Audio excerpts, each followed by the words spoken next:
다 함께 일어나셔서 하나님을 찬양하며 예배로 하나님께 나아가겠습니다.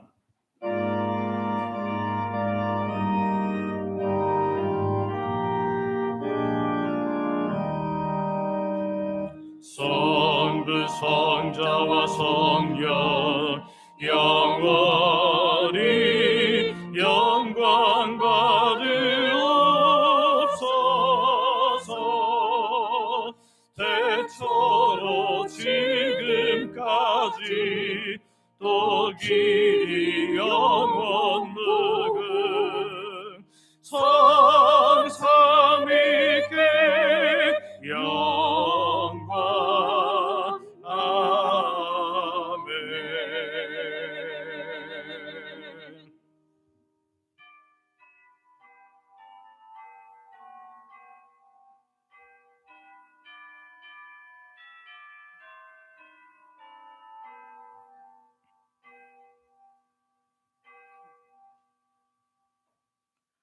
새 노래로 여호와께 노래하라. 온 땅이여 여호와께 노래할지어다. 아멘.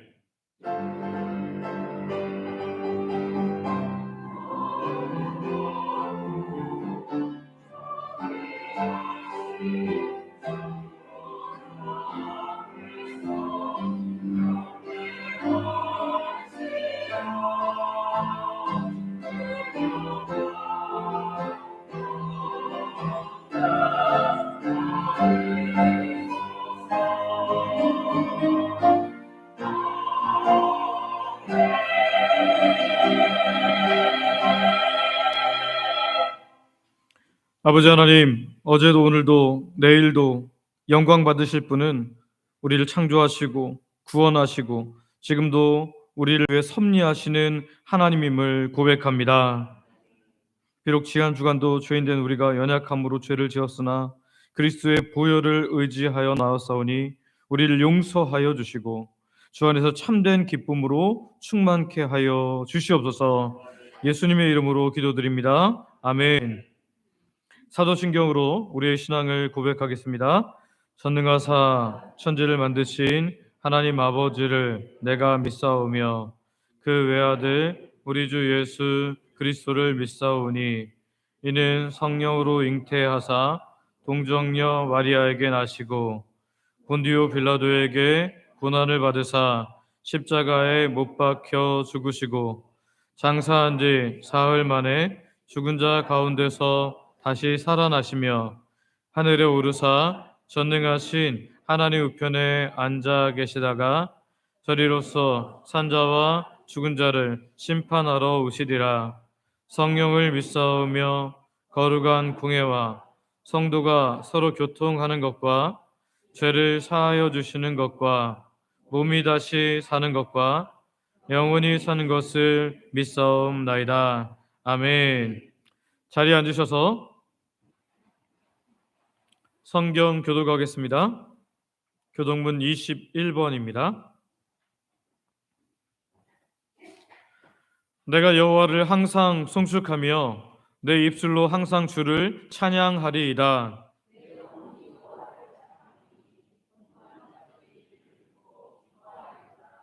나와 함께 여호와를 광대하시다 하며 함께 그의 이름을 높이세.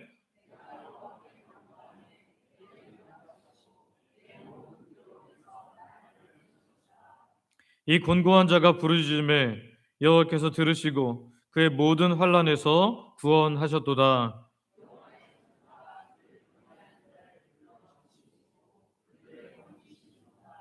너희는 여호와의 선하심을 맛보아 알지어다.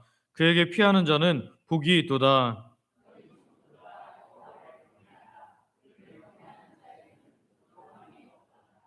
젊은 사자는 궁핍하여 줄일지라도 여호와를 찾는 자는 모든 것에 부족함이 없으리로다. 아멘.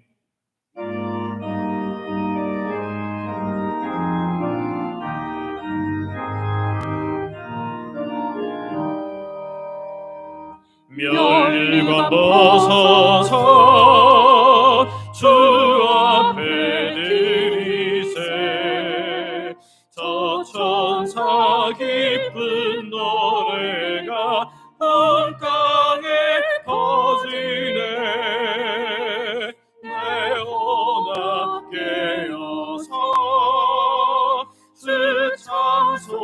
하여라.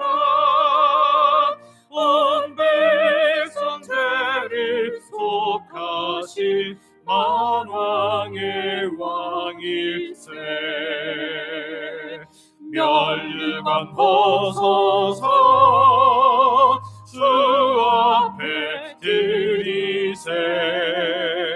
그 손과 몸의 상처가 영광주 빛나네. 하늘의 천사도 그 영광 보고서 고난의 신비 알고자 늘은 모아도다.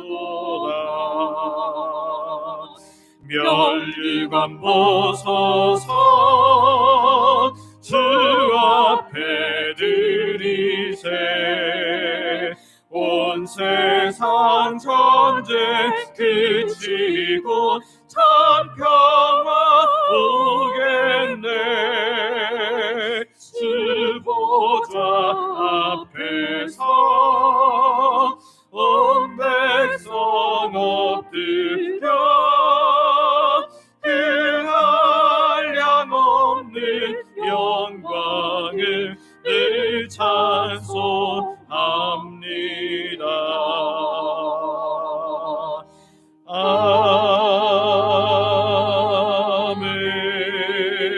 아멘.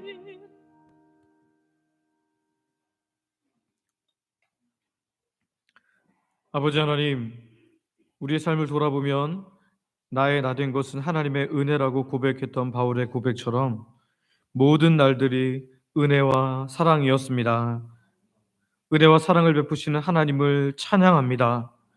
오늘도 우리가 그 크신 은혜와 사랑을 감사하며 예배하오니 우리 예배를 기뻐 받아 주시옵소서. 이스라엘의 역사가 타국으로부터 공격으로 늘 기록되었듯이 우리 대한민국의 역사도 타국의 공격이 끊이지 않았습니다. 그럼에도 불구하고 이 작은 나라 대한민국을 하나님의 나라를 위해 사용하시려고 복음의 기지 삼으시려고 이 나라를 보호하여 주시니 참으로 감사합니다. 아직도 우리나라에 구원받아야 할 사람들이 참 많음을 기억하고 최선을 다해 복음을 전하며 살게 하여 주시옵소서. 또한 이 나라가 전 세계적으로 선교사를 많이 파송한 나라로서 손꼽히고 있는데 주님 오시는 그날까지 이 일을 감당함으로 주님의 재림의 때까지 이 나라를 둘 이유가 있는 귀한 대한민국 되게 하여 주시옵소서. 최근 지진으로 큰 어려움을 당한 지구촌의 가족들이 있습니다. 지진으로 힘들어하는 나라들, 전쟁으로 인하여 고통받는 자들, 또한 가까이 예수님을 믿음 자체가 생명에 위협되는 북한을 기억하여 주셔서 이들이 속히 그 고통에서 벗어나게 하여 주시고 하나님의 놀라운 은혜로 그들을 위로하여 주시옵소서. 아버지 하나님, 코로나로 인하여 교회 안에 있는 소그룹 교제들이 소원해졌고 침체되어 있습니다. 사탄이 좋아하는 것처럼 서로 교제 없이 살아가므로 서로에게 생명력을 주고받는 그런 관계들이 사라지고 있습니다. 우리 교회에 있는 각 전도의 소그룹이 살아나게 하여 주시옵소서. 매달 원래뿐만 아니라 말씀을 나누고 기도를 나눔을 통해서 믿음의 교제가 일어나게 하시고 연결하여 하나님의 성전을 굳게 이루어가는 하나님 백성들 되게 하여 주시옵소서. 또한 다음 달 5월 26일에 있을 CTS 오카리나 오케스트라를 초청하시는 연주회에도 은혜를 내리셔서 믿음 생활하지 않는 분들, 또 교회를 다니다가 쉬는 분들을 초청함으로 회복의 역사가 일어나게 하시고 다시 예배의 자리로 나오게 되는 놀라운 은혜를 허락하여 주시옵소서. 노방전도할 때마다 적절한 날씨를 주셔서 멈추지 않고 노방전도할 수 있게 하시니 감사를 드립니다. 어제도 많은 분들이 나와서 복음의 증인으로 노방전도에 헌신했습니다. 시간과 마음을 드린 분들, 또 전도대 식사를 물질과 몸의 헌신으로 섬긴 분들, 전도 물품의 헌신으로 섬긴 분들, 주께서 모두를 기억하여 주셔서 성령 충만하게 하시고 하나님께서 주신 기쁨으로 가득 차게 하여 주시옵소서. 교회 나와서 30분 이상 기도하는 분들이 많아지게 하시니 감사합니다. 기도의 능력이 일어나므로 간증할 것들이 넘치게 하여 주시고 믿음의 역사를 흘려보내며 살아가는 복된 기도자들 되게 하여 주시옵소서. 안타깝게도 오늘 복된 주일이지만 우리와 함께 기쁨을 나누지 못하는 성도님들이 있습니다. 그들의 모든 상황을 아시는 주께서 친히 찾아가 주시고 상황과 환경을 바꾸어 주시며 믿음을 더하심으로 말미암아 함께 예배할 수 있는 복된 하나님의 사람들 되게 하여 주시옵소서. 담임 목사로 세우신 제게 하늘의 은혜로 세우셔서 말씀을 준비할 때, 전할 때 하나님의 큰 역사를 허락하여 주시며 필요한 것을 결정하고 이끌 때 돕는 손길과 천사의 역사를 허락하심으로 말미암아 하나님 잘 감당할 수 있도록 은혜를 허락하여 주시옵소서. 제 가족들도 늘 예배 가운데 은혜 받음으로 기뻐하는 복된 삶 살게 하여 주시옵소서. 우리 원로 목사님과 사모님 기억하여시다 복을 허락하시되 속한 모든 가족들이 그리스도의 충만한 가운데 살게 하여 주시옵소서. 오늘도 원근 각처에서 예배당을 찾아온 모든 하나님의 사람들을 기억하여 주시옵소서. 특히 거리가 먼데도 예배당을 찾은 분들이 있습니다. 귀한 하나님의 사람들이 오늘 예배할 때에 하나님께서 우리와 함께 하심을 깊이 경험케 하여 주시고 우리 삶을 만지시고 고치시고 새롭게 하시는 놀라운 역사를 허락하여 주시옵소서. 아침 일찍부터 나와서 찬양으로 섬기는 주영광 찬양대를 비롯해서 교사로 또 다른 많은 다양한 봉사로 교회를 섬기는 주의 백성들이 있습니다. 섬기는 모든 하나님의 백성들의 헌신과 애씀을 기억하셔서 하늘의 상급과 땅의 기름짐으로 채워 주시옵소서. 오늘도 예배당에 나왔지만 아직 예수님을 잘 모르는 분들, 여러 가지 어려운 상황으로 인하여 마음이 힘들고 불안한 분들이 있습니다. 하나님께서 큰 기쁨으로 채워주셔서 돌아갈 때는 기쁨과 감사로 예배당을 나서게 하여 주시옵소서. 우리가 예배하는 이 예배당 모든 자리가 매주마다 새 가족을 보내심으로 말미암아 가득가득 차게 하시고 하나님의 은혜와 자비로 말미암아 충만한 은혜의 자리소가 될 수 있도록 은혜 베풀어 주시옵소서. 우리가 돕는 선교지자 단체 교회도 큰 은혜를 허락하여 주시옵소서. 예수님의 이름으로 기도드립니다. 아멘.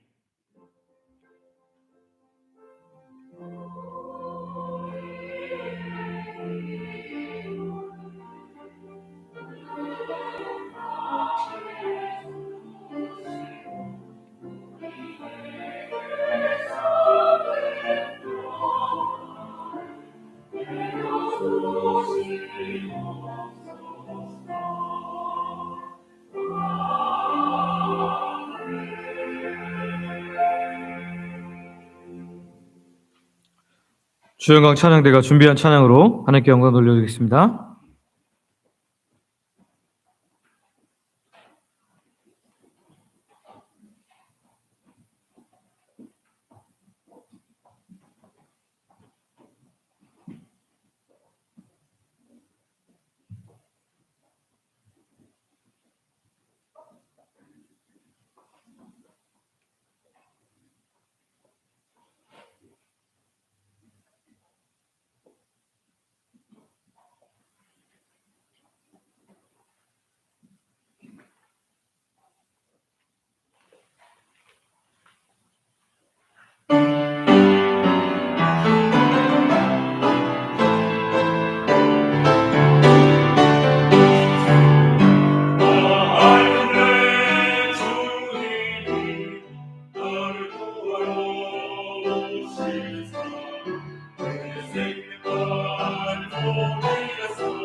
아멘.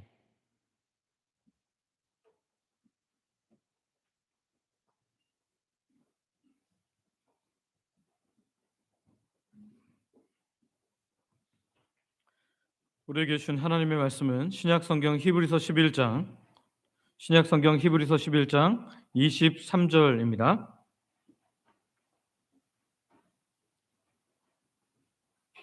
신약성경 히브리서 11장 23절 말씀 제가 봉독하겠습니다. 믿음으로 모세가 났을 때에 그 부모가 아름다운 아이임을 보고 석 달 동안 숨겨 왕의 명령을 무서워하지 아니하였으며. 아멘. 우리 서로 이렇게 축복했으면 좋겠는데요. 하나님의 마음으로 바라보며 사시기를 바랍니다. 다시 한번 옆 사람 또 다른 사람에게 하나님의 마음으로 바라보며 사시기를 바랍니다. 네, 정말 그렇게 사시기를 바랍니다. 네, 성경을 보면 하나님의 일들을 감당하는 그 일들을 주인공처럼 하는 사람들이 있습니다. 반대로 어떤 사람은 굉장히 주목되고 주인공처럼 있는데 어떤 사람은 잘 보이진 않지만 참 중요한 역할들을 하는 사람도 있습니다. 물론 모든 것의 주인공은 하나님이시지만 각 시대마다 각 사건마다 하나님께서 특별하게 사용하는 사람들이 있다는 거죠.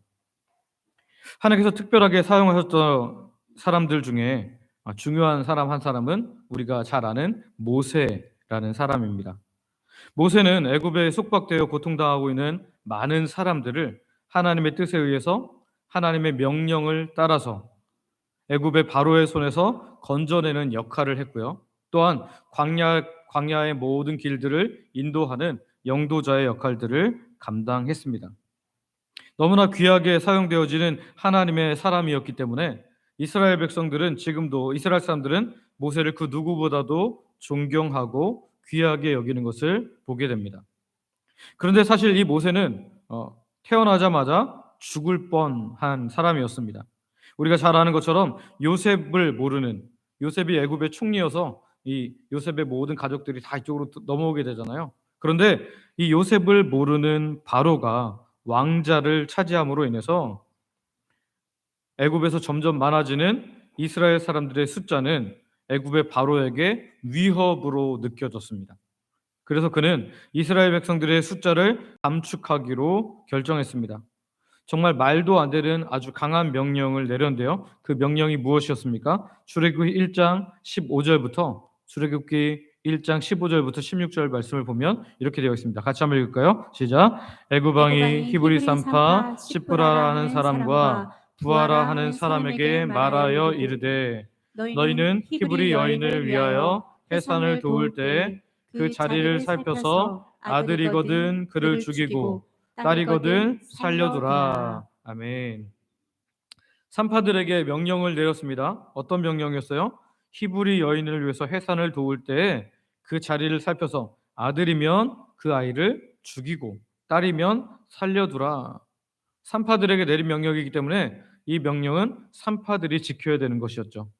그런데 하나님께서 이 히브리인들을 담당하는 산파 십부라라 하는 사람과 부하라는 사람에게 하나님을 두려워하는 마음을 주심으로 말미암아 남자아이가 태어나도 죽이지 않았습니다.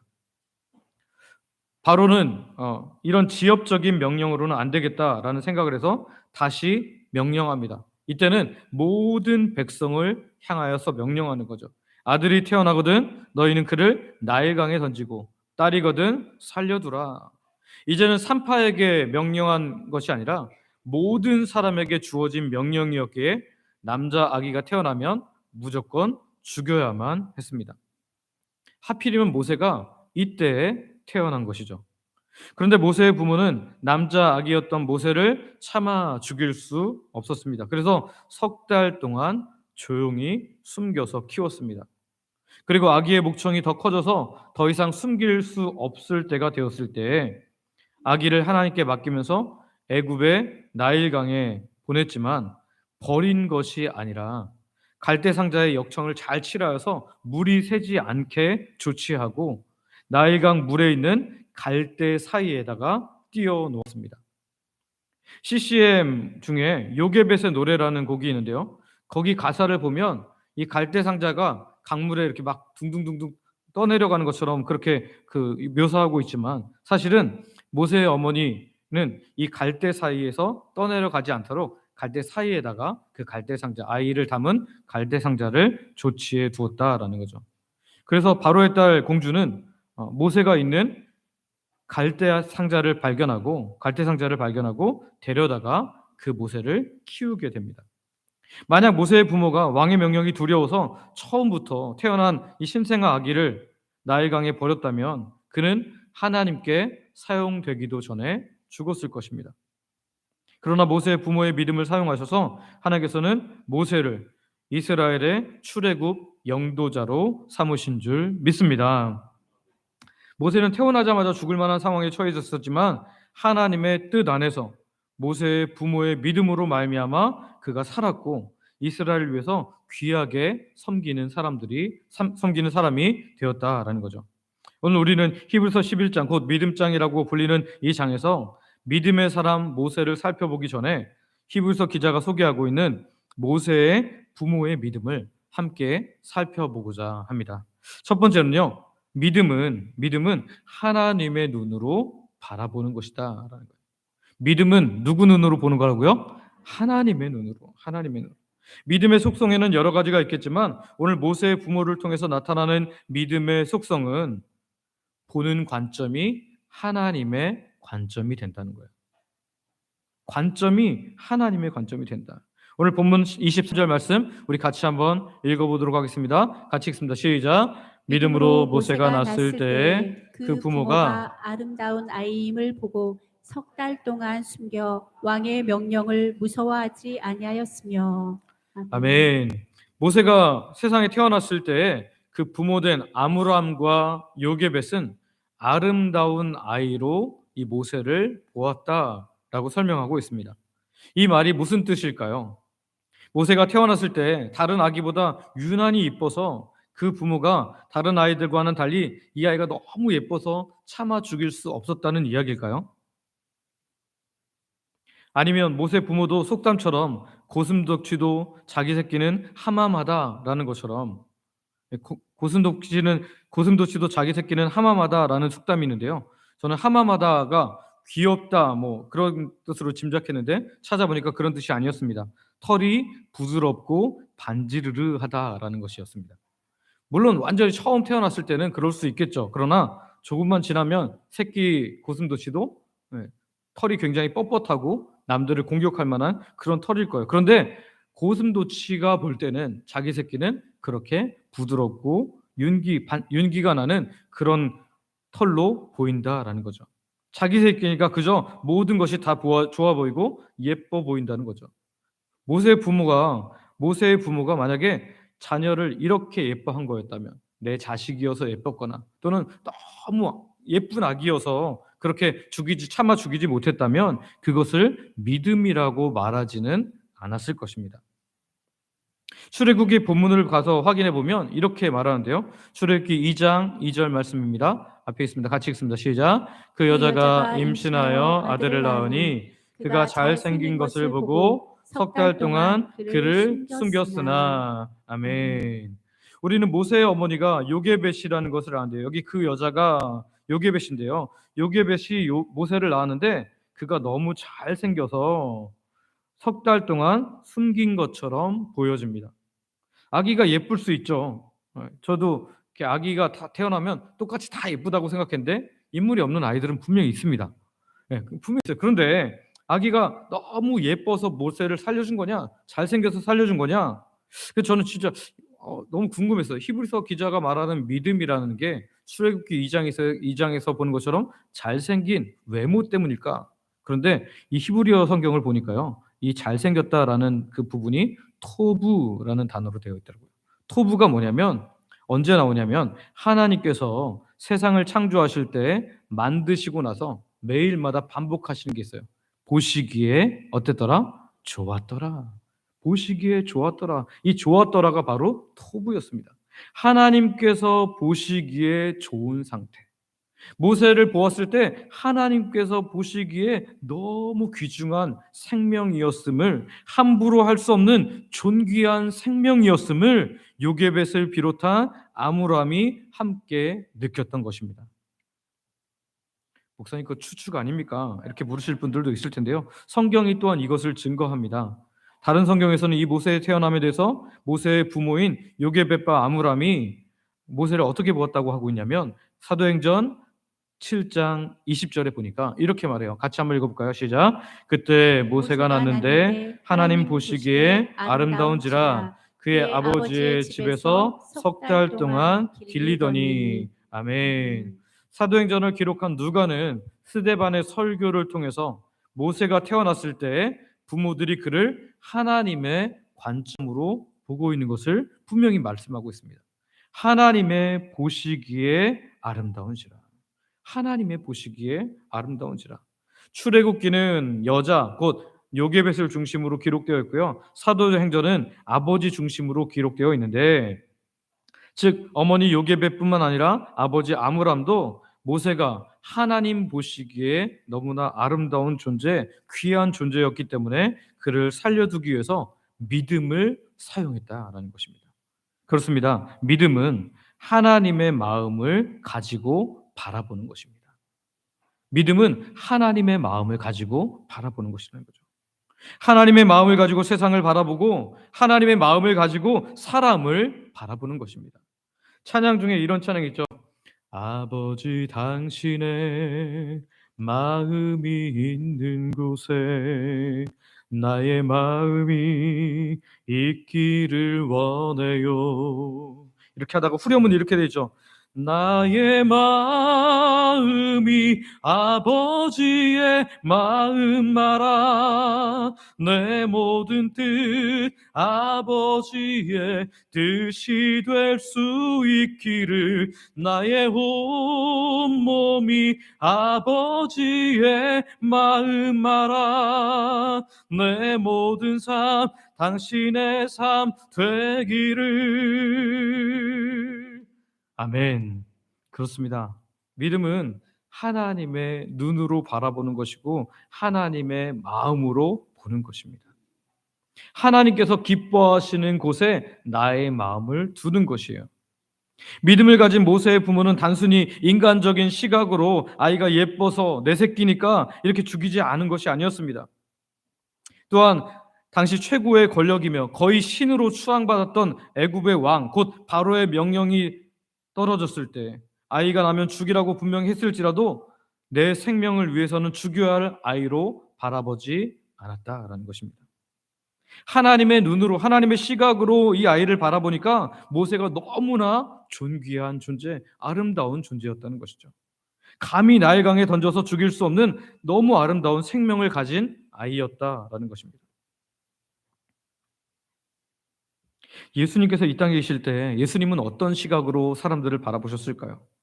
다른 사람들은 다 뒤로 할지라도 예수님의 제자들이 참 연약한 사람들이었잖아요. 대부분 출신 성분도 좋지 않았고 예수님과 그렇게 오래 함께 살면서도 예수님의 뜻을 이해하기보다는, 따르기보다는 자기 생각과 자기 주장이 잘 바뀌지 않는 사람들이었습니다. 그럼에도 불구하고 예수님은 그들을 향해서 기대를 가지고 있었어요. 어떤 기대였죠? 하나님의 사람들로 온전하게 세워질 것을 하나님의 시각으로 바라보며 기대하신 것이었습니다. 그런 시각으로 예수님의 제자들을 바라보았기에 십자가에 달려 돌아가시기 전에도 그들을 사랑하셨고 끝까지 사랑하신 줄 믿습니다. 제가 너무너무 좋아하는 구절 중에 하나인데요. 요한복음 13장 1절 말씀을 한번 같이 읽어볼까요? 요한복음 13장 1절입니다. 시작. 유월절 전에 예수께서 자기가 세상을 떠나 아버지께로 돌아가실 때가 이른 줄 아시고 세상에 있는 자기 사람들을 사랑하시되 끝까지 사랑하시니라. 아멘. 세상에 있는 사람들을 사랑하시되 언제까지요? 끝까지 사랑하시니라. 끝까지. 세상에 있는 자기 사람들, 특별히 예수님의 12제자를 비롯한 수많은 하나님의 사람들을 끝까지 품고 사랑하셨다. 어떻게 그렇게 사랑하실 수 있었을까요? 그것은 아버지의 시각으로 예수님이 사람들을 보셨기 때문인 줄 믿습니다. 오늘 우리에게도 그러한 믿음의 시각이 필요합니다. 우리가 사랑하지 못하는 것은, 하나님의 뜻을 향하여서 열심을 내지 못하는 것은, 우리가 하나님의 기쁨으로 살지 못하는 것은 바로 하나님의 눈으로, 하나님의 관점으로 우리가 바라보지 못하기 때문입니다. 바라기는 저와 여러분들이 하나님의 눈으로 바라봄으로 인해서 아버지께서 기뻐하시는 그 자리에 있는 하나님의 사람들 되시기를 소망하고 축복합니다. 믿음으로 살아가는 하나님 백성들 되시기를 소망하고 축복합니다. 두 번째, 그럼 믿음은 무엇이냐? 믿음은 왕의 명령보다 하나님의 말씀을 중요하게 여기는 것이다.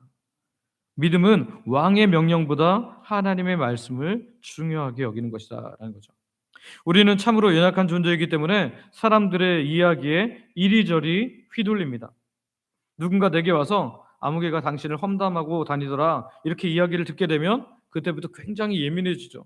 그리고 그 사람에 대해서 그게 사실이든 아니든 굉장히 나쁜 감정을 갖게 됩니다. 그래서 우리들에게는 들음이라는 것은 우리 삶의 아주 중요한 요소입니다. 좋은 것을 많이 들은 사람은 좋은 마음을 품게 되고 좋은 말들을 하게 돼요. 반대로 나쁜 것을 많이 들은 사람들은요, 자연스럽게 나쁜 마음을 품게 되고 나쁜 말들을 하게 됩니다.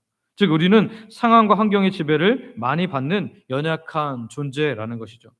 그러나 예수님으로 말미암아 거듭난 믿음의 사람들은 이 상황과 환경을 뛰어넘는 사람들인 줄 믿습니다. 오늘 모세의 부모들도 한번 보십시오. 당시 들려지는 엄청난 소리를 들었습니다. 그 이야기가 무엇이었죠? 아들이 태어나거든 너희는 그를 나일강에 던지고 딸이거든 살려두라. 근데 이 말을 누가 했습니까? 애굽의 신과 같이 느껴지는 최고 지도자 바로의 명령이었다는 거예요. 이런 명령을 받았을 때, 이런 소리를 들었을 때 모세의 부모인 아므람과 요게벳은 어땠을까요?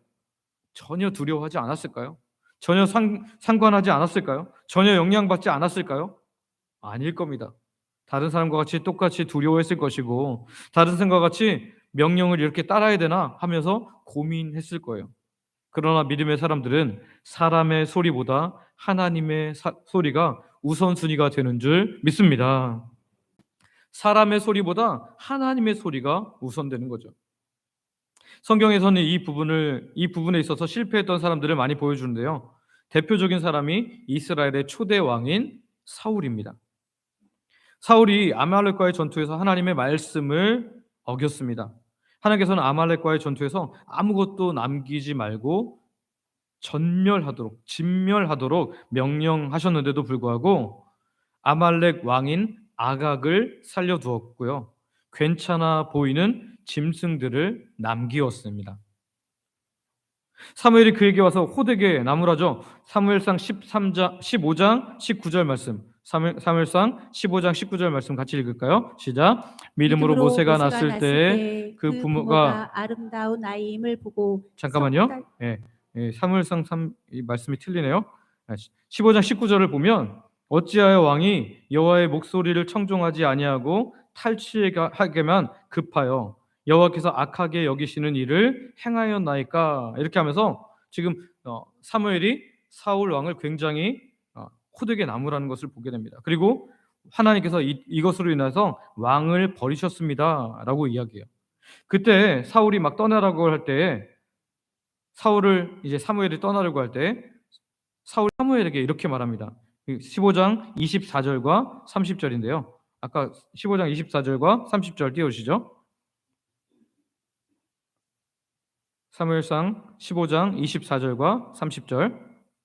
24절 먼저 읽습니다. 시작. 사울이 사무엘에게 이르되 내가 범죄하였나이다. 내가 여호와의 명령과 당신의 말씀을 어긴 것은 내가 백성을 두려워하여 그들의 말을 청종하였음이니이다. 30절. 사울이 이르되 내가 범죄하였을지라도 이제 청하옵나니 내 백성의 장로들 앞과 이스라엘 앞에서 나를 높이사 나와 함께 돌아가서 내가 당신의 하나님 여호와께 경배하게 하소서 하더라. 아멘.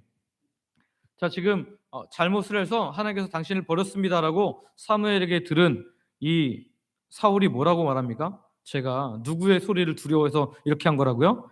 백성들의 소리를 두려워해서. 왕임에도 불구하고 백성들의 이야기를 두려워해서, 백성들의 소리를 두려워해서, 하나님의 소리보다 백성들의 소리를 두려워해서 그렇게 남겼다는 거예요. 그리고 30절에 보면 뭐라고 말하냐면, 사울이 이르되 내가 범죄하였을지라도 이제 청하옵나니 내 백성들의 장로들 앞과 이스라엘 앞에서 나를 높이사 나와 함께 돌아가서 당신의 하나님께 경배하게 해달라, 이렇게 이야기하고 있습니다. 무슨 말이에요? 제가 버림을 받은 것까지 좋습니다. 그런데 지금 당장은 제 면위서도로 사람들 앞에서 사람들이 나에 대해서 버린 왕이라고 얘기를 듣지 않도록 좀 나와 좀 함께 해주십시오라고 그렇게 이야기하고 있다는 거죠. 왕인데도 불구하고 하나님의 말씀보다 사람들의 소리를 더 중요하게 여겼고, 왕인데도 불구하고 하나님의 음성보다, 하나님의 말씀보다 사람들의 소리를 더 크게 들었다라는 거예요. 이 말씀을 확대 해석해서 사람들의 모든 이야기는 들을 것이 없다라고 해서는 안 되겠지만, 하나님의 말씀과 사람들의 소리가 상충되었을 때는 반드시 하나님의 말씀을 들어야 할 줄 믿습니다. 그 들려오는 사람들의 이야기에, 사람들의 소리에 마음을 두지 말라는 거예요. 우리의 마음을 하나님의 말씀에 두고 하나님의 말씀을 새기고 들으라는 것입니다. 자꾸 사람들이 하는 말에 귀를 기울이다 보면 그 말로 인하여서 두려워지기도 하고 낙담하기도 하고 때로는 속이 상하고 분이 속에서 끓어서 고통을 당하게 된 것입니다. 그러나 하나님의 말씀에 귀를 기울이는 자는 말씀처럼 좋은 것을 주시는 하나님의 놀라운 은혜를 경험하게 될 줄 믿습니다. 지금 모세의 부모를 좀 보세요. 모세의 부모는 자신들의 생사 여탈권을 쥐고 있는 당시 최고의 권력자의 명령을 들었음에도 불구하고 하나님의 말씀을 훨씬 더 중요하게 여겼습니다. 어떤 하나님의 말씀이요? 10계명 제6계명이 뭐죠? 뭐하지 말지니라? 10계명 6계명이 뭐예요? 살인하지 말지니라. 살인하지. 아이를 죽이는 것도 살인이라는 것을 알고 있었던 거죠. 창세기 9장 6절을 보면 이런 말씀이 있어요. 같이 읽어볼까요? 읽습니다. 시작. 다른 사람의 피를 흘리면 그 사람의 피도 흘릴 것이니 이는 하나님이 자기 형상대로 사람을 지으셨음이니라. 아멘. 여기 보면 하나님께서 자기의 형상대로 사람을 지으셨다. 그러니까 살인하지 말지니라, 또는 하나님의 형상대로 사람을 지으셨다라는 하나님의 말씀 때문에 그 상충되는 왕의 명령도 그것을 지키지 않고 어기면서 그렇게 믿음을 사용하고 있다라는 거죠. 심지어 그 사람이 나의 생명을 쥐락펴락하는 생사 여탈권자일지라도 크신 하나님의 말씀을 듣기로 결정한 것입니다. 이들은 믿음을 가진 자로서 생명을 주신 하나님의 말씀을 듣고 있는 거예요. 제 이야기를 잠깐 하면, 저희가 아이들을 이제 2명을 낳았잖아요. 아이들을 낳을 때 병원에서 산전 검사를 하라고 하더라고요. 이 산전 검사를 왜 하는지 물어보니까 장애가 있는지를 확인하는 거라 그러더라고요. 산전 검사를 통해서 아이에게 장애가 있는지를 확인하고, 장애가 있으면 임신 중절 순서를 통해서 지우라는 것이었죠. 제가 아내하고 이야기를 했습니다. 당시 정말로 검사인데 아기가 장애가 있으면 중절 수술해서 아이를 안 낳을 거냐 그랬더니 그럴 수 없다라고 얘기하더라고요. 그래서 장애를 가지고 태어날지라도 그 생명도 하나님께서 주신 것으로 믿는다고 그렇게 이야기를 해서 너무 감사했어요. 그래서 저와 아내는 산전 초음파를 하지 않기로 했습니다. 다행히 저희 아이들은 장애 없이 잘 태어나서 지금도 잘 성장했습니다. 언젠가부터 우리나라에서 장애가 있는 아이는 임신 중절 수술을 통해서 제거할 수 있다, 죽일 수 있다라는 생각이 팽배해졌다라는 거죠. 하나님께서 주신 생명임에도 불구하고 장애가 있으면 그 생명은 내 마음대로 죽이고 낳지 않겠다라는 거예요. 우리가 사는 이 대한민국에서 2021년부터 낙태가 인권에 반한다 그래서 낙태법이 헌법에 위배된다고 해서 지금 낙태법이 사라진 상태입니다. 그러나 우리가 생명을 주신 분이 하나님이라는 것을 분명히 안다면 우리가 이 법일지라도 이 법에는 동조할 수 없으며 이 법이 다시 바뀌도록 힘을 쓰고 기도해야 할 줄 믿습니다. 분명히 말씀드립니다. 여러분, 이 아이를 살리는 것은 인권 이야기가 아니에요. 인권 이야기를 하는 사람들이 어떻게 해요? 여성의 인권이 중요하니까 아기를 죽일 수도 있고 살릴 수도 있다는 이야기를 지금 하고 있는 낙태법이 그 논리거든요. 인권 이야기가 아닙니다. 하나님의 말씀을 듣는 것에 대한 이야기입니다. 믿음은 하나님의 말씀을 듣는 것을 최우선으로 여기는 거라는 거죠. 오늘 우리가 믿음이 있다라고 하면서도 하나님의 말씀이 최우선이 아니고 사람들의 말이 더 중요하다면 오늘 우리 믿음을 다시 점검해야 합니다. 본문을 통해서 우리는 확인하고 점검하기를 원합니다. 나는 사람들의 들려오는 이야기, 사람들의 말과 하나님의 말씀이 상충되었을 때 하나님의 말씀을 최우선으로 여기고 있는가? 바라기는 저와 여러분들이 이 땅을 사는 동안에 들려오는 수많은 소리들이 있을지라도 그 소리보다 가장 먼저 하나님의 말씀을 우선으로 듣고 우선으로 순종할 수 있는 하나님 백성들 되시기를 소망하고 축복합니다. 세 번째 믿음은요. 믿음은 환란이 예상되어도 전진하는 태도입니다. 환란이 예상되어도 전진하는 태도다. 지금 모세의 부모가 살고 있는 상황은 환란 그 자체였습니다. 너무나 심각한, 너무나 어려운 환란에 지금 들어서 있다라는 거죠. 애굽의 바로는 계획적으로 히브리 사람들의 이스라엘 백성들의 숫자를 줄이려고 하고 있습니다. 앞에서도 잠깐 살펴보았지만 처음에는 산파들을 불러서 그들에게만 명령 내렸지만 이제 대대적으로 그 누구도 어길 수 없도록 모든 백성들에게 명령합니다. 우리 출애굽기 1장 22절 말씀 한번 같이 읽어보겠습니다. 출애굽기 1장 22절 시작. 그러므로 바로가 그의 모든 백성에게 명령하여 이르되 아들이 태어나거든 너희는 그를 나일강에 던지고 딸이거든 살려두라 하였더라. 아멘. 아들이 태어나거든 히브리 아이들 남자 아기는 어디에 던지라고요? 나일강에 던지고 딸이거든 살려두라. 모든 백성에게 명령했다라는 거예요. 빠져나갈 구멍이 없습니다. 피할 방법이 없어요. 대안이 없습니다. 아기를 죽이거나 모든 가족이 죽거나. 이들에게 아기를 살린다는 것은 자기들이 죽을 것을 각오해야 하는 일이었습니다. 그러나 앞에서도 말씀드렸지만 하나님의 시각으로 태어난 아들인 모세를 본 모세의 부모들은 그 존귀한 생명을 하나님께서 아름답게 창조하신 그 생명을 함부로 대할 수가 없었습니다. 그래서 그를 숨겨서 키웠던 것이죠. 아무리 무서운, 아무리 두려운 바로의 말이라고 할지라도 그보다 더 크신 하나님의 말씀을 듣기로 결정한 모세의 부모들은 생명을 걸고 이 아기를 키우고 있었다라는 거죠.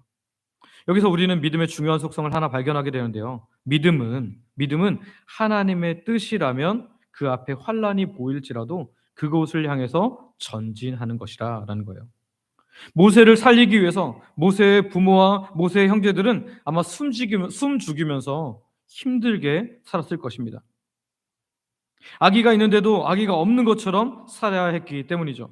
석 달 동안 숨겨서 키우는 동안에 모세는 아기임에도 불구하고 눈치가 참 있어서 하나도 울지 않았을까요? 아마 그렇지 않았을 겁니다.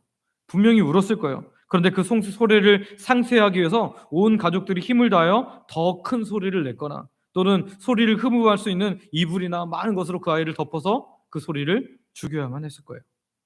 아기가 살아있는 그 자체가 모든 가족에게 환란이 되었다는 거예요. 그 환란이 뻔히 보였음에도 불구하고 뻔히 앞에 있는 환란이었음에도 불구하고 그들은 그 환란을 마다하지 않고 전진했다라는 것입니다.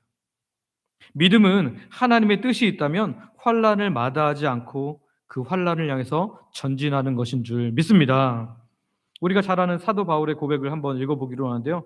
우리가 잘 아는 말씀입니다. 사도행전 20장 24절 아마 외우는 분들도 많을 텐데요. 같이 한번 읽어볼까요? 시작. 내가 달려갈 길과 주 예수께 받은 사명 곧 하나님의 은혜의 복음을 증언하는 일을 마치려 하면은 나의 생명조차 조금도 귀한 것으로 여기지 아니하노라. 아멘.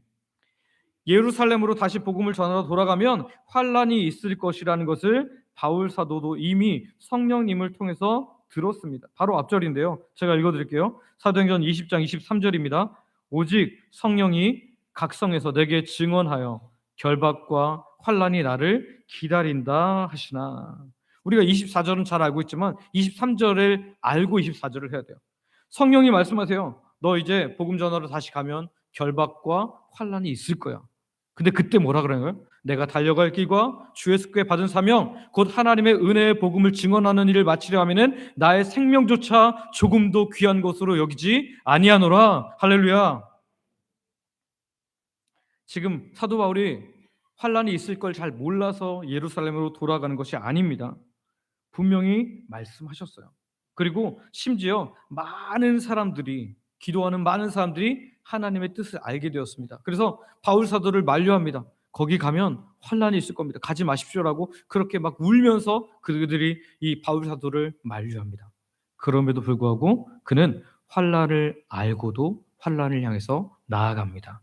왜냐하면 환란보다 더 중요한 것이 하나님의 뜻이었기 때문인 줄 믿습니다. 오늘 우리에게 믿음은요, 환란이 앞에 있을지라도 환란을 향해서 나아가는 것이 되어야 할 줄 믿습니다. 우리가 종종 이런 말을 해요. 하나님의 뜻을 잘 모르겠습니다. 하나님께서 왜 응답하시지 않는지 모르겠어요. 이렇게 이야기합니다. 그런데 이 말이 정말로 하나님께서 우리에게 뜻을 보여주지 않으실 때도 있지만, 기다리게 하실 때도 있지만, 더 많은 경우에 환란이 기다리고 있는 그 상황으로 들어가기 싫어서 이게 하나님의 뜻인 것 같은데도 불구하고 아직 하나님의 뜻이 나타나지 않았다라고 그렇게 스스로 얘기하는 거죠. 하나님이 아직 응답하지 않았다고. 우리가 하나님의 일들을 감당할 때 환란이 없는 것만 하나님의 뜻입니까? 아닙니다. 환란이 있는 것도 하나님의 뜻이에요. 환란이 있으면 하나님의 뜻이 있어도 가지 않는 것이 맞습니까? 예를 들어볼까요? 우리나라 지금 차별금지법이 계속해서 발의되고 있고요. 아직까지 완벽히 통과되지는 않았지만 그 하부에 있는 많은 지방 조례들이라든지 계속해서 바뀌고 있습니다. 지금 전쟁입니다. 여러분, 만약에 차별금지법이 완전히 통과되면 외국처럼 어떻게 되냐면 성경에 남색하는 자들이라고 그렇게 말할 수가 없어요. 어떻게 해야 돼요? 남자와 남자가 서로 사랑하는 사람들이라고 얘기해요. 성경에 분명히 죄라고 말하는데 죄라고 말할 수가 없습니다. 차별이라는 거죠. 그러나 저는 설사 교회가 벌금을 낼지라도, 목사가 징역에 처해질지라도, 환란이 눈앞에 뻔히 보일지라도 믿음은 하나님의 뜻을 이루는 것인 줄 믿습니다. 전진하는 거죠. 오늘 본문에서 모세의 본문은 왕의 명령이 주어졌기에 그것을 어기는 것은 환란의 시작이라는 것을 분명히 알고 있었지만 하나님의 뜻이 훨씬 더 중요했기 때문에 환란을 향해서 전진하고 있는 것입니다. 오늘 한국 교회가 많이 약해졌다고 하는데, 야성이 사라졌다고 하는데 혹시 그 사라진 부분이 이 부분은 아닐까요? 환란이 눈앞에 보이면 환란을 통과하는 것이 하나님의 뜻인데도 불구하고 시작조차 하지 않는 것 말입니다. 오늘 우리 가운데 믿음으로 살다 보면 환란이 주어지게 되어 있습니다. 그런데 이 환란이 있다고 해서 믿음의 삶을 포기하고 돌아서려고 하진 않느냐는 거예요. 오늘 저와 여러분들이 이 환란이 있는 곳에도 믿음으로 그것을 잘 통과함으로 우리를 안아주시는 그 하나님을 경험하게 되기를 소망하고 축복합니다. 말씀을 정리합니다. 오늘 저와 여러분이 모세의 부모의 믿음을 통해서 우리 믿음을 점검할 세 가지를 기억하시기를 원합니다. 첫 번째는요, 내 믿음은 하나님의 관점으로 보는 그런 시선을 가지고 있는가? 두 번째, 내 믿음은 들려오는 소리들보다 하나님 말씀이 더 중요한가? 세 번째, 내 믿음은 눈앞에 있는 환란이 있을지라도 전진할 수 있는 믿음인가? 오늘 이런 믿음이 저와 여러분의 믿음이 되기를 소망하고 축복합니다. 혹시라도 점검했는데 이 부분이 약하다면 그 부분을 보강함으로 말미암아 하나님을 기쁘게 해드리고 하나님께 영광 돌려드리는 우리들 되기를 소망하고 축복합니다. 함께 기도하겠습니다. 앞에 기도 제목이 있는데요, 하나님의 마음을 가지고 바라보는 믿음의 눈을 소유하게 하옵소서. 들려오는 소리들보다 하나님의 말씀에 집중하게 하옵소서. 믿음을 가지고 살아갈 때 환란이 막았을지라도 전진하여 통과하게 하여 주옵소서. 이 시간 아버지 부르고 합심으로 같이 기도합니다. 아버지 감사합니다. 하나님, 우리가 하나님의 마음을 가지고 바라보는 믿음의 눈을 소유하게 하여 주시옵소서. 세상은 안 된다고 말할지라도, 세상은 그것이 불가능하다고 말할지라도 오늘 우리에게 하나님의 관점을 가지고 정말 이 영혼을 살려야겠다면 하나님, 우리가 끝까지 이 일을 위해서 헌신할 수 있는 하나님의 사람들 되게 하옵소서. 우리의 보는 시각이 하나님의 관점이 되게 하여 주시옵소서. 하나님, 들려오는 소리보다 하나님의 말씀에 집중하게 하시기를 간절히 기도하고 합니다. 하나님께서 왕의 명령일지라도, 하나님, 나를 정말 생사 여탈권을 쥐고 있는, 나의 어떤 것을 정말 중요한 것을 쥐고 있는 사람일지라도 그것과 하나님의 말씀이 상응될 때는 하나님의 말씀에 집중하여 하나님의 말씀을 들을 수 있는 사람들 되게 하옵소서. 믿음 가지고 살아갈 때 환난이 막아설지라도 환난을 통과할 수 있는 우리들 되기를 원합니다. 하나님, 우리가 정말 연약하여서 하나님 정말 환난이 두려워서 거기서 꺾는 것이 아니라 믿음은 이것을 통과하는 것이라는 것을 기억하고 늘 믿음으로 살아갈 수 있는 우리 모두가 될 수 있도록 은혜 베풀어 주시옵소서. 함께 하시기 바랍니다. 아버지, 감사합니다. 오늘도 우리에게 생명의 양식을 주셨사오니 이 생명의 양식이 우리 것이 되게 하여 주시옵소서. 예수님의 이름으로 기도드립니다. 아멘.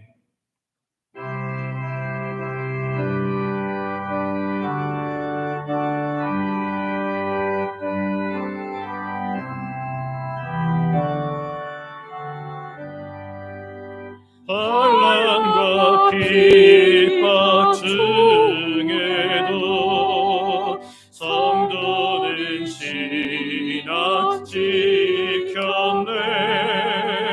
이 신앙 생각할 때에 기쁨이 충만하더라. 성도의 신앙 따라서 죽도록 증서하겠네. 옥중에 매인 성도라. 양심은 자유 얻었네. 우리도 고난 받으면 죽어도 영광 되도다. 성도의 신앙 따라서 죽도록 증성하겠네. 성도의 신앙 본받아 너스도 사랑하겠네. 기도로 해시고 이 신앙 전하리라. 성도의 신앙 따라서 죽도록 증성하겠네.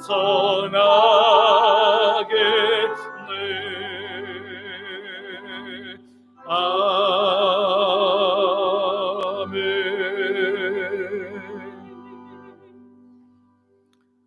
아버지 하나님, 우리를 하나님의 자녀 삼으심을 인하여 감사와 찬양을 드립니다.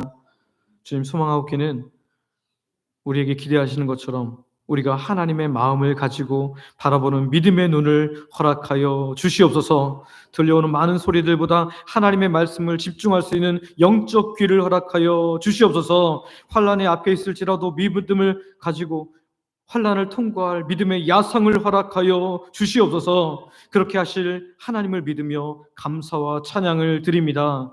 오늘도 주의 백성인 우리가 주께서 주신 모든 것 중에 일부를 하나님께 드리며 우리의 신앙을 고백하오니 기쁘게 받아 주시옵소서. 이 시간 하나님의 백성들이 다양한 물질과 헌신으로 드립니다. 생명을 주신 분이 하나님임을 고백하는 11조로 일상에 주시는 놀라운 은혜를 감사로 매주 드리는 정한 주일헌금과 하나님 나라의 확장을 위해 선교 및 전도헌금으로 교회 내 영혼들을 섬기도록 장한 및 구제헌금으로 교회를 사랑하는 마음으로 건축헌금과 강단 미화헌금으로 성도들의 점심 식사를 섬기는 식사 섬김 헌금으로 강단 꽃꽂이와 화분 준비로 그리고 매 식사마다 마음을 담아드리는 성미로 노방전도 물품 헌신으로 전도 소원을 가지고 드리는 다양한 예물로 각종 물질과 몸의 봉사와 헌신으로 하나님께 드립니다. 아버지 하나님, 기쁘게 받아주시고 영광 받아 주시옵소서. 드린 자에게 필요한 모든 것을 더하시는 하나님의 놀라운 은혜를 부어 주시옵소서. 우리 중에는 마음껏 예배할 수 없는 성도님들이 있습니다. 연로하셔서 노안으로 연약한 어르신들, 본인이 혹은 가정의 병중에 있어서 고통받는 주의 백성들, 육적 영적 고통에서 벗어나고자 하는 하지만 잘 되지 않는 사람들, 예배의 자리에 나왔지만 여전히 다양한 고통의 문제를 가지고 신음하는 주의 백성들, 아직도 내가 주인됨을 인해 힘든 삶을 사는 분들도 있습니다. 주님 기억하여 주시고 이들을 찾아가 주시고 만나 주시고 고쳐 주시고 위로하여 주시고 품어 주시고 함께하여 주시옵소서. 그래서 하나님의 놀라운 은혜를 경험함으로 모두가 다시 하나님의 예배당에 나와 하나님 온전하게 예배드리는 예배의 사람들 되게 하여 주시옵소서. 우리에게 가장 좋은 것 주시는 아버지 하나님께 감사하며 예수님의 이름으로 기도드립니다. 아멘.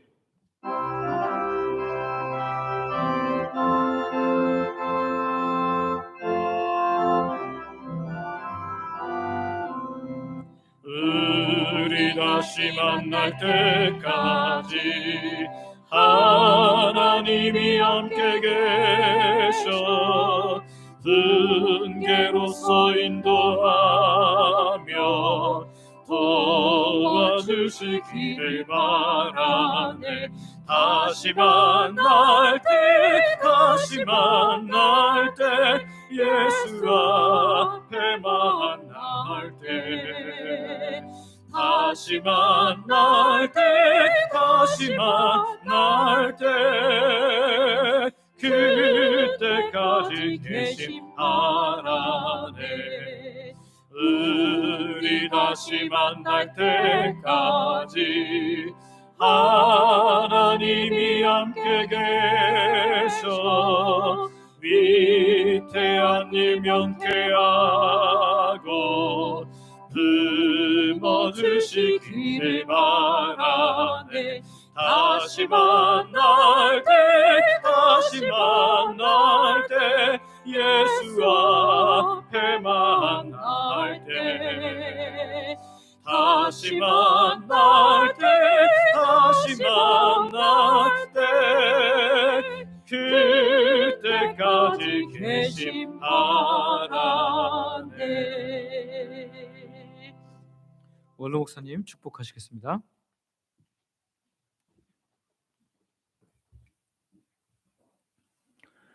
우리 주 예수 그리스도의 은혜와 하나님 아버지의 무한하신 사랑하심과 성령님의 교통하심이 모든 믿음의 권속들에게 영원토록 함께 있을지어다. 아멘.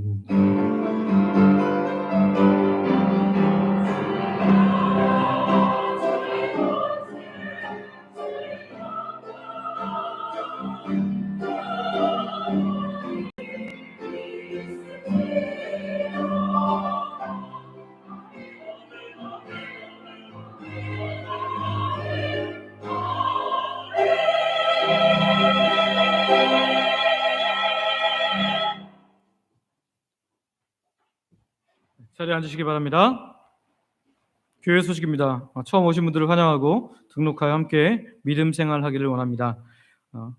오늘 재직회 광고 후에 바로 있습니다. 예배 후에 교회 종탑, 첨탑이죠. 철거 및 신축을 위한 재직회가 있습니다. 서리 집사님 이상 참석할 수 있습니다. 오후 찬양대, 주섬김 찬양대 다음 주에 섬기도록 하겠습니다. 노방전도 이번 주는 전교인입니다. 여러분 많이들 오셔서 함께 전도해 주시길 바랍니다. 여러분 전도는 정말 하나님의 기쁨이고 또 우리에게도 기쁨이 됩니다. 교회 와서 기도하기, 여러분 30분 이상 기도하시는 분들이 많아지고 있는데요. 아직 나도 한 번도 동참하지 못하고 있다면 여러분 시간을 내셔서 꼭 한 주에 한 번씩은 동참해 주시기를 바랍니다. CTS 오카리나 오케스트라 초청 연주회가 5월 26일 주일 오후 예배 때 있습니다. 여러분 한번 꼭 교회 데리고 나오고 싶은 분들 있으면 이때를 기회 삼으셔서 여러분들이 꼭 그렇게 전도해 주시기를 바랍니다. 전도회 원래 광고입니다. 각 전도회들은 매월 셋째 주에 가능한 모여주시기를 바랍니다. 어린이집 건물을 이용해서 모일 데가 없으신 분들은 어린이집 공간들이 많이 있으니까요. 각 공간에 들어가셔서 이렇게 이용해 주시기를 바랍니다. 우리 재직회 시작할 텐데요. 우리 집사님 이상 분들을 남아주시고 성도님들은 내려가시면 되겠습니다.